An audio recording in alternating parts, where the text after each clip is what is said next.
Jacqueline Cousin des Jobert, pourquoi avez-vous choisi le thème de l'éducation de votre ouvrage intitulé Richard Mulcaster? Parce que à 20 ans, j'étais à Saint-Malo, commencer à faire l'éducation de filles de corsaire, assez frondeuse, et du coup j'ai trouvé que je serais plus à ma place en étudiant les humanistes éducateurs de renommée comme Erasme, Rousseau, Rabelais, Rousseau et puis Montaigne. Comment avez-vous tenté de cerner le portrait de Richard Mulcaster, pédagogue et écrivain?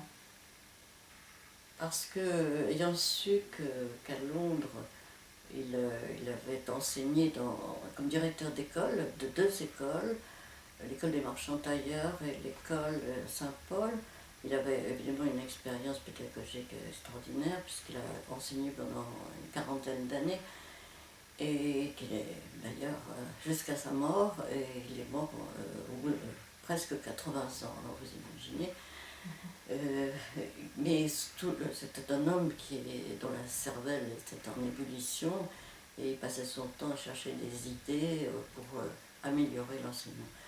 Donc il a écrit des traités pédagogiques en 1580-1582, et la même année, en 1581, il y avait le retour de Sir Francis Drake de son expédition autour du monde maritime, et aussi la victoire de l'Armada sur l'Armada espagnole. Donc lui s'intéressait à tout ce qui concernait la mer, et qui pouvait profiter de ses connaissances, faire profiter à ses étudiants. Et aussi le cartographe flamand Abraham Ortelius, avec qui il correspondait facilement, régulièrement, en latin. Comment avez-vous procédé pour mener votre enquête sur ce personnage anglais? Évidemment, j'ai pris mon bâton de pèlerin, je suis quitté Paris où la formation n'était pas extraordinaire, et Oxford, à Londres, dans le Warwickshire, au pays de Shakespeare, près de Stratford-upon-Avon. J'ai découvert des bibliothèques qui contenaient des documents déjà explorés, mais qu'il faut revoir soi-même, c'est très important.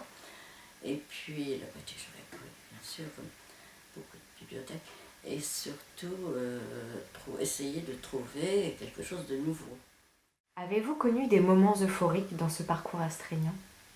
Oui, bien sûr, parce qu'il y a le soutien des professeurs, directeurs de recherche, des séminaires divers, Société française Shakespeare, au CNRS, le séminaire humaniste, IAHT, et puis surtout le moment où j'ai trouvé quelque chose de nouveau, c'était un poème qui n'avait pas été connu, et à Janus Touza, de la ville de Leyde, qui était premier curateur de l'université de Leyde.